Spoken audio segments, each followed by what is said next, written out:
Hello and welcome back to the Second Take Podcast. My name is Calvin Williams. I'm here with my co-host Marco Rogers. Today we have a very nice recap of the previous week in college football and the NFL, and then we'll get on to some predictions in the NFL and college football and finish it off with our underdog and breakout players, like we always do, everyone's favorite segment.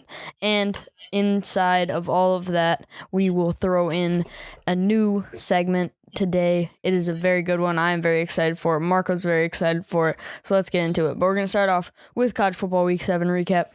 Starting off with number 5 Michigan dominating number 10 Penn State. This game was won on the ground for Michigan.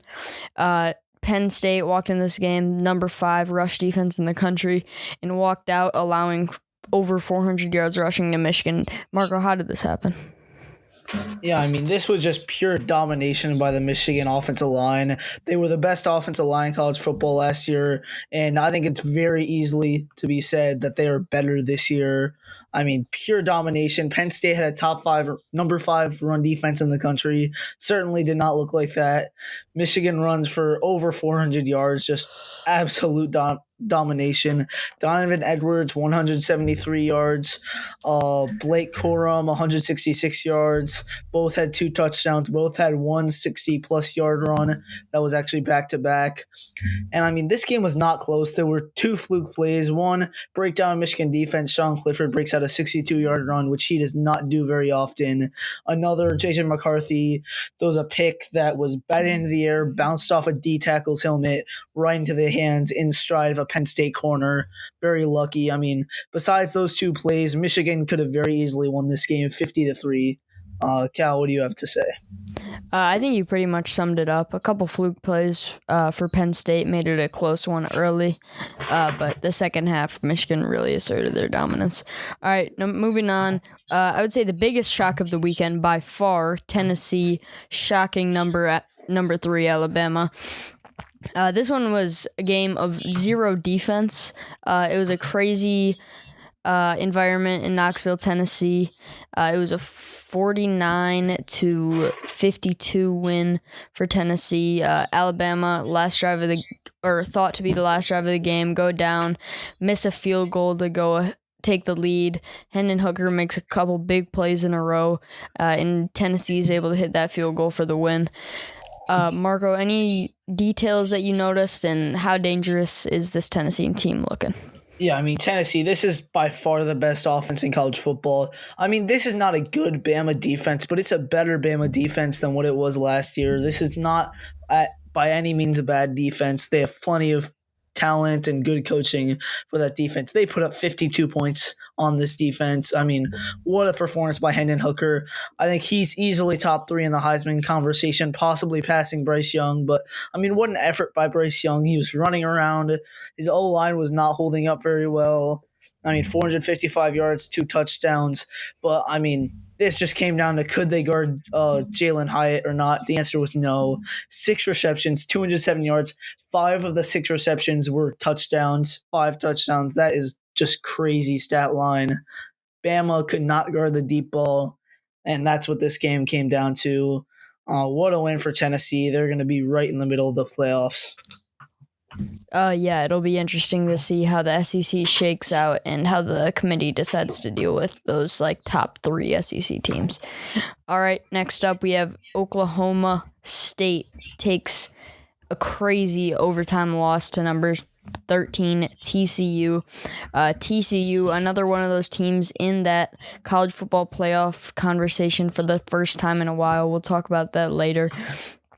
And this was a comeback for sure. I checked the score of this. Game early, and Oklahoma State was definitely handling it. But TCU fought their way back. They were able to tie it late, take it to overtime, and they won it here. And Marco, anything to say about this one? Yeah, crazy game. They're down 30-16 late. Max Duggan, I'll talk about him later. He's just such a great player, so competitive, good runner, hard runner. He's just such a good competitor. Spencer Sanders, a bit disappointing. Hot start, really came off. Under 50% completion percentage, 245 yards, touchdown, a pick. Not great. And this just came down to Big 12 defense at the end. The fourth quarter to overtime was just crazy. I mean, neither team could really get a stop. And I mean, this was a great game. Just great game overall. Yeah, it truly was. All right, next up we have number 7 USC losing late to number 20 Utah. And this game was just like the Oklahoma State TCU game. This game was dominated early by USC. They looked like the clear better team, but that home field advantage really started getting to USC, and you could tell just because there was a shift in momentum. Utah was able to make some plays. They were able to go for 2 late to take the lead when they could have just taken the extra point to tie it, but they said, no, we'll take the lead. Cameron Rising in this one was absolutely phenomenal, throwing for 415 yards and 2 touchdowns. And that's not to say Caleb Williams didn't have a great game either, 381 yards, 5 touchdowns, which is insane. It was a quarterback battle, another high-scoring contest, but Utah was able to get it done here. Marco? Yeah, I mean, USC is built off the big play. Their defense only really gets stops off of turnovers and fourth down stops. Their offense gets most of their scores off 70-yard touchdowns. And that was the case early on. They were getting huge plays, up 14 pretty much the entire game until the fourth quarter. And just great comeback by Utah. Cameron Rising, very similar to Max Duggan in the way he's just such a good competitor, hard runner. Obviously, they were trailing this game for every second until that 2-point conversion happened with 50 seconds to go in this game. So USC completely dominated. Jordan Addison goes down early. That might have helped out Utah a bit. And just great performance by Cameron Rising, 415 yards, 2 touchdowns. Dalton Kincaid, Utah tight end, might be the best tight end in college football, 230 yards. And USC, everyone knew they were overrated here. Utah's offense just exposed this defense, and Caleb Williams couldn't do enough to win.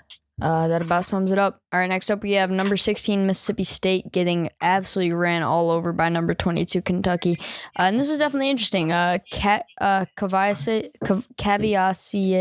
Cavassier Smoke for Kentucky had been the lead back all year.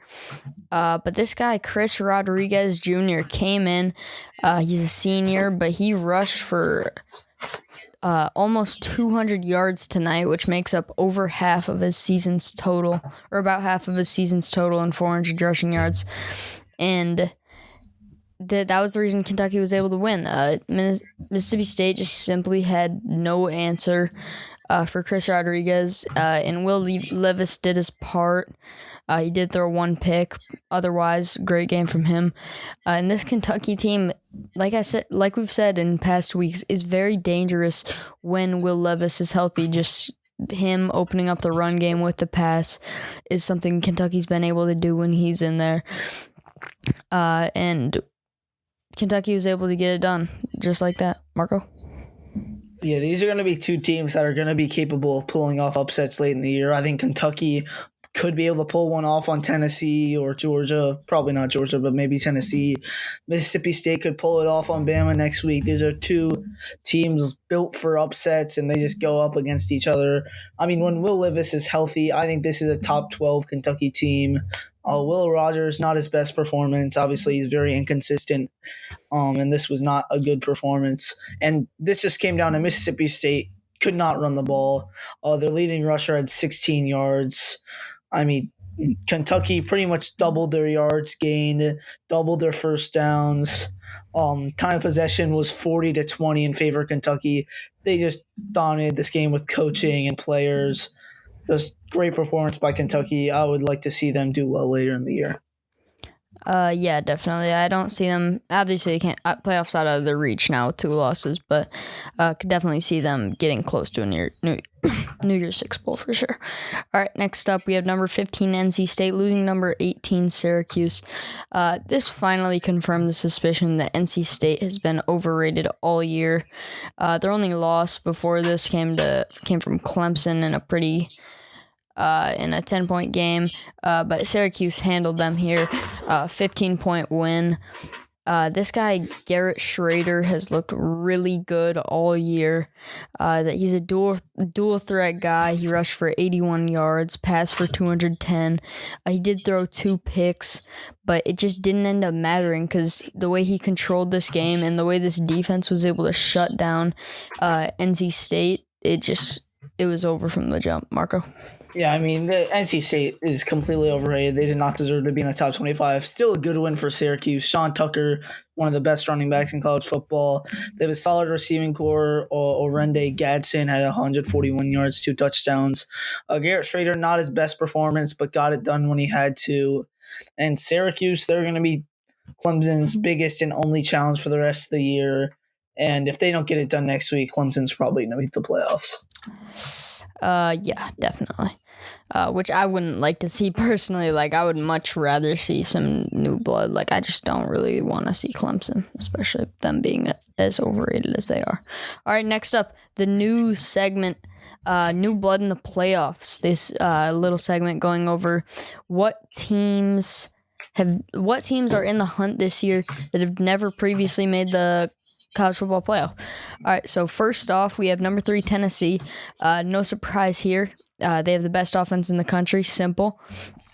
The problem when they run into more physical teams like Kentucky, Georgia, they might struggle. But they are in a very good position to make a really good run. They have a pretty easy schedule outside of those 2 games in Kentucky and Georgia. This team did struggle with Pitt earlier in the year, which is a team that was preseason ranked very high. They've struggled a little bit, but this Tennessee team is very good. I would not be surprised if we saw them on New Year's. Marco?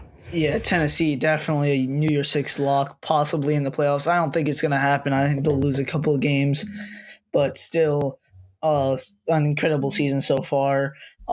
At number 7, Ole Miss. They haven't made it yet, although they got close last year with Matt Corral. A solid season with Jackson Dart. He's no Matt Corral. He's not that good, but he's good enough. This is a very physical team, which we do not see very often out of Ole Miss. I mean, they can obviously put up a lot of points, but they can also rush for 140 yards on anyone.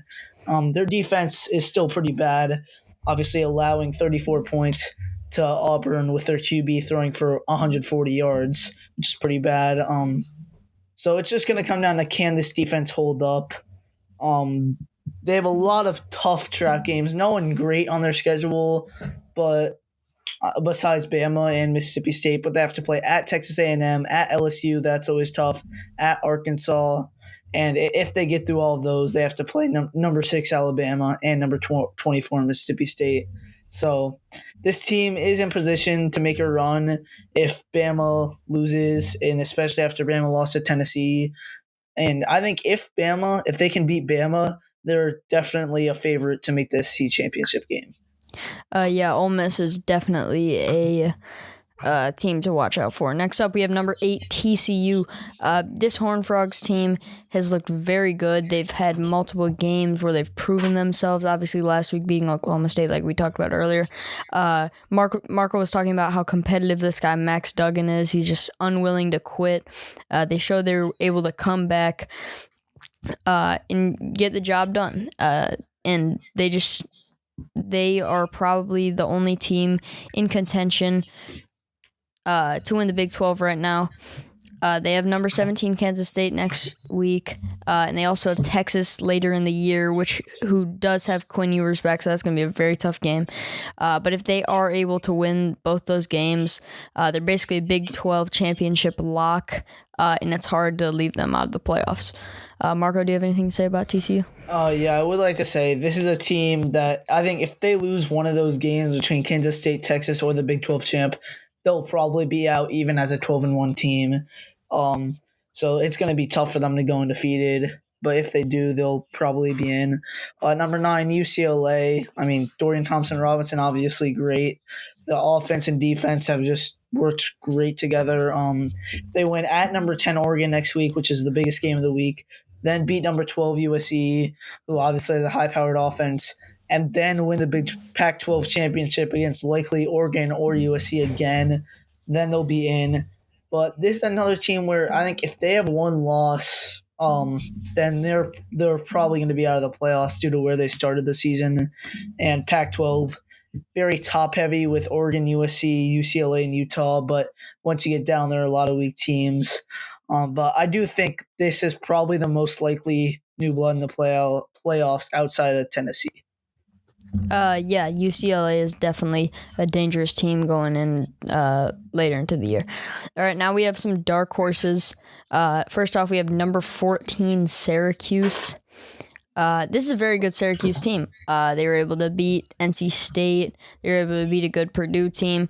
But we're really going to find out about Syracuse's strength next week against Clemson. And this Syracuse team, if they're able to win against Clemson next week, it just becomes so much more realistic for them to make the playoffs. The rest of the year, they have a game against Notre Dame, Pitt, Florida State, Wake Forest, Boston College. All decent teams, but none of which are as good as a team like Clemson. And I think if they're able to get it done here, it's a very good shot that they'll make the playoffs. Marco? Syracuse, obviously, it's going to come down to next week at Clemson. If they win that, they'll probably be in, and they'll likely have to beat Clemson again in the ACC Championship. At number 18, the final team, Illinois. I mean, no one expected them to be good coming into the year. They have arguably the best defense in the country, an incredible secondary. I mean, they have Devon Witherspoon. He leads college football in pass breakups. They have another guy with 6 interceptions, which leads college football with interceptions. Insane secondary. Chase Brown is a top 10 running back in college football. But the thing is, they're going to have to win in the Big House versus Michigan. And they'll also have to win the Big Ten championship against probably Ohio State if they beat Michigan. If they win both of those games, both against top 5 teams, it's going to be impossible to leave them out. I just don't see them winning both of those games. This could be a New Year's Six team and a great Cinderella story. I just don't see them making the playoffs with having to beat Michigan and Ohio State. Yeah, I think a team like Syracuse is much more realistic just because of their schedule, simply, which sucks, but that's just how it is. All right, moving on.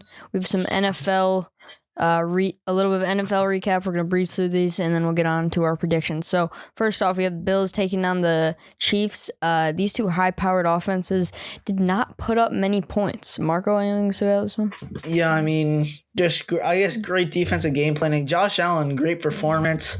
330 yards, 3 touchdowns. Just the first quarter was pretty solid. Both teams came out flat. They picked it up later, but tough loss for the Chiefs. Obviously, late pick by Mahomes. But these are two teams that are going to meet in the playoffs, probably AFC Championship. Yeah, definitely two very good teams here, but unsurprising low-scoring matchup. All right, next up we have the Eagles remaining undefeated, just with a domination of the Cowboys. This game was really never close. Cooper Rush couldn't do anything against this defense. He threw multiple picks. Jalen Hurts played well like he has been all year. A.J. Brown got a lot done in the receiving game. This Eagles team is just the best. They're the best in the NFL right now. There's no doubting that. And they've been able to get it done all year, and I think they're going to continue to in the coming weeks. Marco? Yeah, I mean, this defense is dominant. Obviously, late touchdown by the Cowboys, which was pretty irrelevant. And Eagles, they've been the best team in football. They've gone through some pretty good teams. And their ability to stop the run, stop the pass, run the ball, throw the ball is just so perfectly balanced. I see them making a very solid run in the playoffs, and I don't see them losing more than 4 games this year. Yeah, I definitely agree with that. This is going to be a highly ranked playoff team for sure. Next up, we have the Jets taking on the Packers at Lambeau Field. This was definitely a big win for the Jets. They came into this game 3-2. They needed this win to stay above 500, and that's exactly what they did. They were able to keep Aaron Rodgers in check. He threw for less than 250 yards. Breece Hall had a huge game, the rookie out of Iowa State. And this Jets team is looking dangerous. Both the New York teams are looking dangerous, to be honest, as we also have the Giants taking down the Ravens last week. That Giants team is 5-1, which is just absolutely crazy considering where they were last year. And this Ravens team was looking like one of the best in the NFL. Giants were able to keep Lamar under wraps, and they were able to get it done. Marco, anything to say about either of the New York teams? One thing I would like to say about the Jets is that two rookies, Breece Hall and Sauce Gardner, have completely showed out. Breece Hall has been one of the most high motor, best running backs in football, arguably top 15 as a rookie already. And the Sauce Gardner, in my opinion, is a top 10 corner in the NFL right now. That is a bit of a hot take, but he has just locked down any receiver you put him up against. Allen Lazard, not the best wide receiver one, but he still locked him down, allowed like 2 receptions, 20 yards while guarding Lazard. He's a lockdown corner and a great pick for the Jets. Yeah, most definitely. And anything to say about the Giants? Not really. I mean, I'm surprised, but this was their first game where they really played and you won, and Packers are pretty overrated last week. I think they're gonna make the playoffs. I don't think they'll make it run the playoffs. Really? Because I was thinking they would, just because this Ravens team is looking really good, and they took them down. I mean, Ravens blow a lot of leads this year. They've blown 3 now. They've led for like 98% of their games in there. Yeah, this another blown lead for the Ravens. They'll make the playoffs. They'll probably end up being more successful than the Giants. But I'm just not going to overreact to how well they're doing 6 games into the year. Okay. Interesting. All right, now for a couple of NFL predictions. We're going to start off with the Lions at the Cowboys. As much as I hate to say it, the Lions have not looked good aside from basically week 1 and week 2. Without Swift, they obviously put up a lot of points against Seahawks, but everyone's scoring against Seahawks. And without Swift, their offensive production has decreased significantly. And the defense has just been terrible, like it always is. But on the positive note, for us Lions fans, Jameson Williams, I think he is set to be back this coming week against the Cowboys, so we'll see if that plays out. I'm not going to really make any prediction on this, but I don't think it's going to be good for the Lions. Marco. Yeah, also the problem is Dak Prescott is likely to be back, which is probably more influential than Jameson Williams getting back. So I think Cowboys easily handle the Lions. Next up, the Jets at Broncos. This is going to be sort of Russell Wilson's possibly last chance to prove that he is still himself. He has not looked that way. Jets have looked very good so far. Jets win this game. I think they'll be a true competitor in the AFC. I mean, the problem is Zach Wilson hasn't really had to win a game. I think this is going to be this game where Zach Wilson has to go out there, throw for over 300 yards, a couple touchdowns. I don't think he can really do that. I think Russell Wilson has a solid performance. Give me the Broncos. Yeah, there's been a lot of frustration among the Broncos fans and among the players, especially in the receiving corps. And on the offense overall, they just haven't been able to score a lot of points. They were able to put up 13 points in the first half last week, which is, to be honest, some of the most they've done all year. But lots of frustration for the Broncos lately, and just very bad offense. I'm taking the Jets here. I think they're going to get it done with Breece Hall and Sauce Gardner in the secondary, locking down either Courtland Sutton or Jerry Jeudy. Oh, yeah, definitely going to be an interesting game there with Russ versus Zach Wilson. Next up, not very great game, so we're just doing both of our favorite teams. Bears at Patriots. Bears have not been a good team, and Bill Belichick, he's gonna make the Bears one-dimensional. He's gonna make Justin Fields beat us with the pass. Justin Fields is incapable of doing that. Bailey Zapp has looked very, very good after throwing for 300 yards and 2 touchdowns.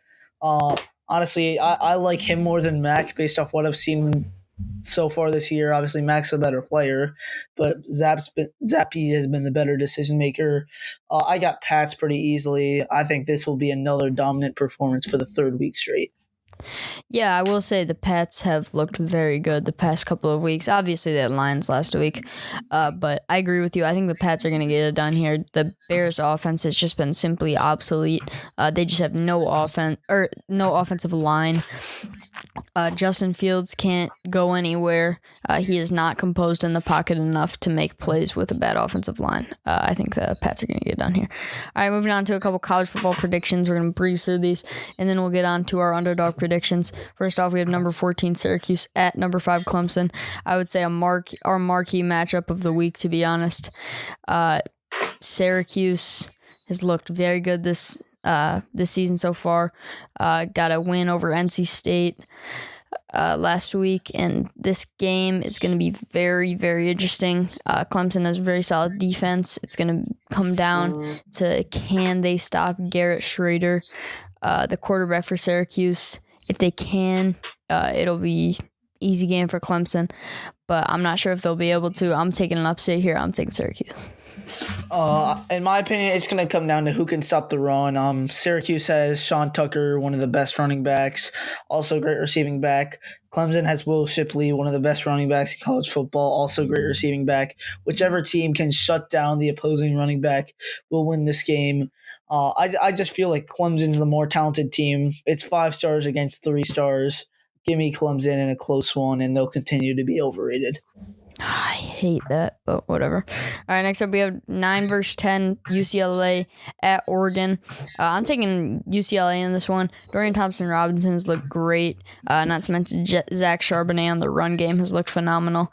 This UCLA team has a high-powered offense. Their defense has been able to do their job, get it done, let the offense put up points. UCLA is getting it done here. I don't think Oregon's as good as UCLA. Marco?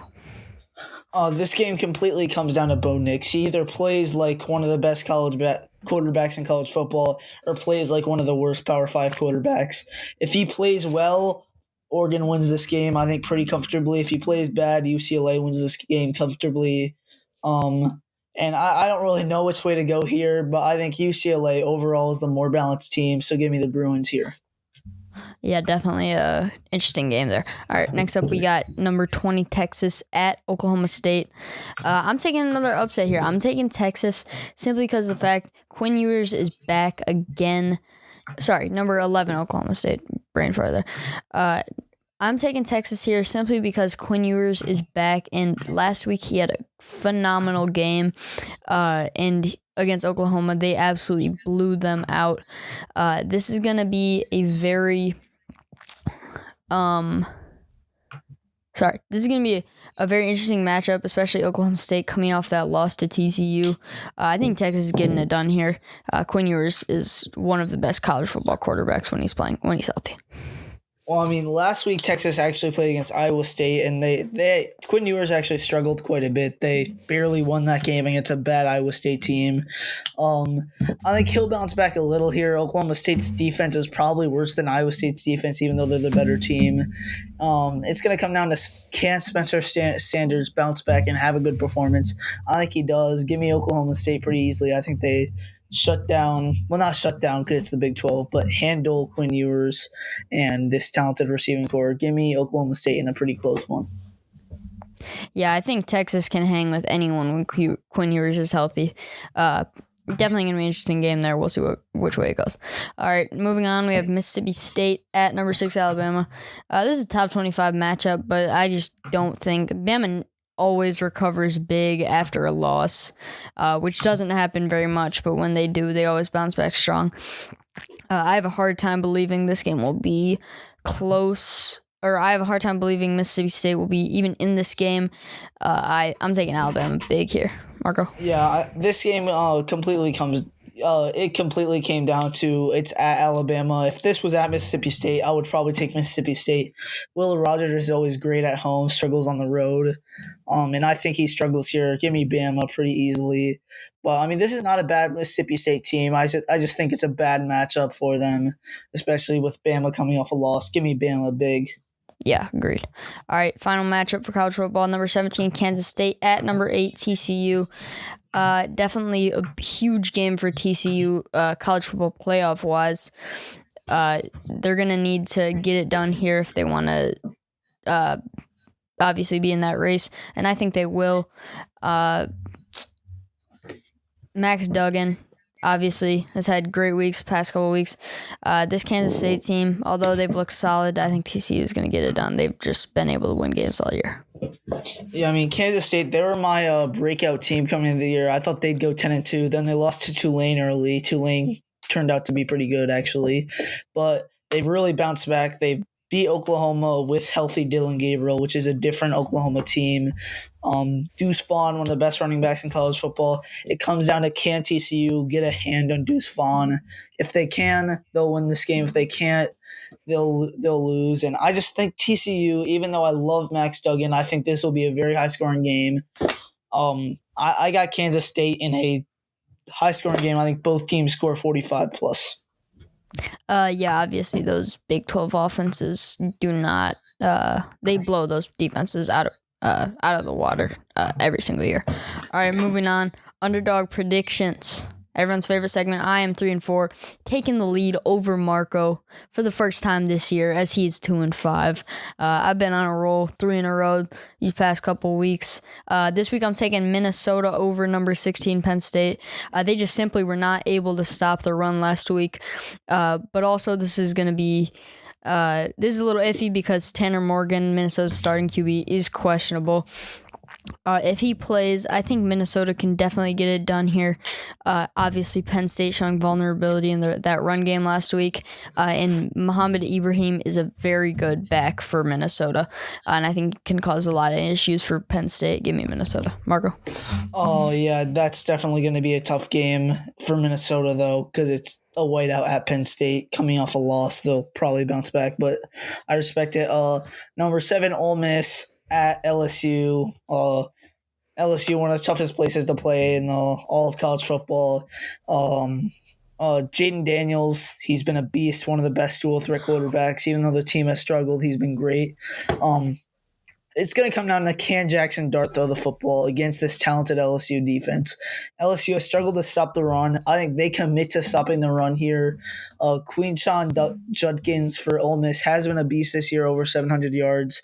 I think LSU, they commit to stopping the run. They shut down the run. If Jackson Dart plays well, Ole Miss wins this game. I just don't think he does. I think the road environment gets to him. Give me LSU by 2 scores. All right, that's going to be a very good one, and it would be definitely crazy to see Ole Miss's playoff hopes be ended by an unranked team. Next up, we have we have our breakout players. Marco, you want to start us off?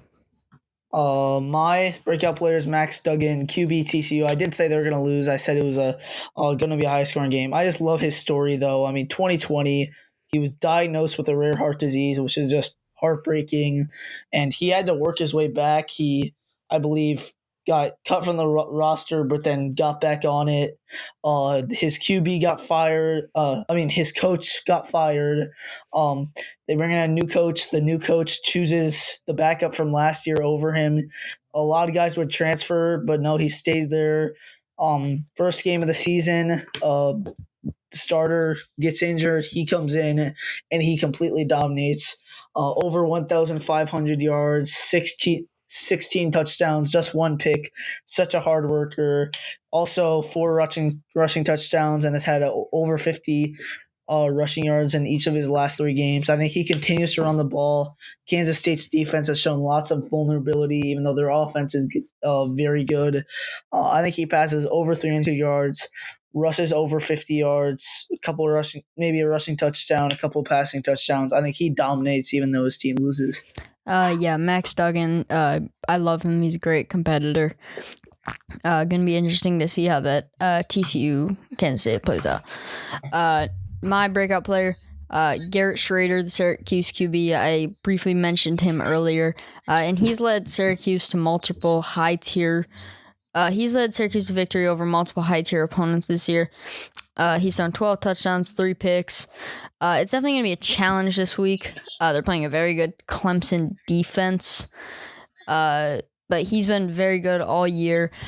And his dual threat ability, he's sort of like Aaron Rodgers, where he doesn't always run, but he definitely does when he needs to. Excuse me. He definitely runs when he needs to. He's able to get out of the pocket, scramble, make a lot of plays for Syracuse, and he's the reason they're 6-0. He's one of the reasons they're 6-0 right now. Marco, anything to say about Garrett Schrader? Nope. All right. Is that all you have? Yep. All right. Thank you all for listening to the Second Take podcast. And I think one message I want to leave you all with is if Garrett Schrader, like Syracuse QB, can get it done, it could be the end of Clemson's playoff run.